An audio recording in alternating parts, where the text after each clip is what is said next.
guide.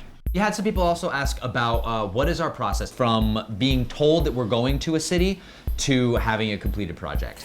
So the first thing we would do is research, obviously. We really wanted to find unique activities and places to go, things that you normally wouldn't hear, or just adding noise to the travel sphere. So we would find blogs from people that lived in the city, or best yet, it was just reaching out to social media on Instagram and Facebook, and using WOW's audience to find out what they wanted to see, or if you lived in that city, where do you go eat? And this was probably the best information we got, was talking to locals. Then we began sending out tons of media requests. Right. I would often get online and send out emails to the places that we thought that were most interesting, making sure that we could shoot there, if we were able to do any on-camera interviews, or what needed to be facilitated there. And that sort of begins laying out a little bit of a schedule. Everything that we had researched and wanted to do, we would lay it out on a Google map. Labeling everything, restaurants one color, museums another, and then seeing actually physically where they lay out in the city, so we can plan our attack of, here's a good quadrant to hit, we'll do these 5 things and that, because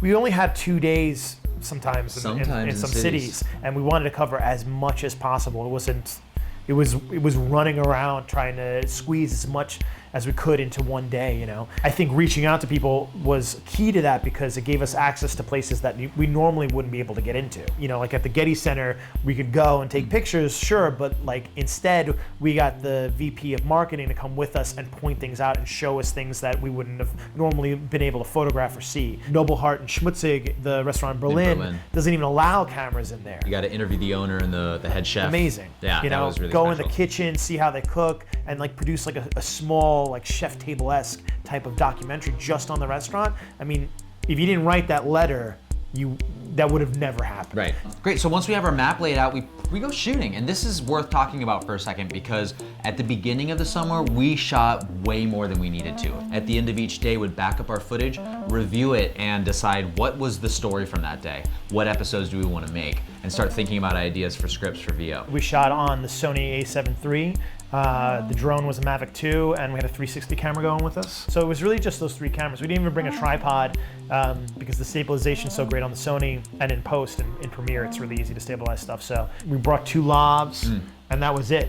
Travel light and fast, and that made all the difference in the world at the end of the trips. So after that, we would write the scripts for VO, and then we would record them, lay it over, and start doing editing. Roberto had never actually edited anything before. I'm really First proud time, thank you. of how you've. I actually never used a computer. Computer? Computer. Roberto's been editing for 20 years. Yeah, and then we'd post them. We'd post the videos, and WOW was amazing. They didn't give us any guidelines, no branding guidelines. There was no review process, which I found scary. I don't know about you, but also, I was honored that we had that much power, and they gave us basically the keys of the kingdom. Their internet, their Instagram, they just said, here, post it and give it out to the world. So that was amazing. Yeah. That was it. That was the process. That's great. Well, thanks so much for your questions, guys. If you have any other comments, comment down below, and you can check out what we're doing right now, as well as future projects at thetravelagency.tv. Yeah, and we'll see you on the road. Bye. Hey guys, we sure hope that you had a good time following us around. Definitely check out one of our other videos. They're all weird and wild. If you have any comments, keep them to your goddamn self. Whoa, now! Put them down below. And also make sure to like and subscribe. Or don't, but we hope you do. Or just live your life.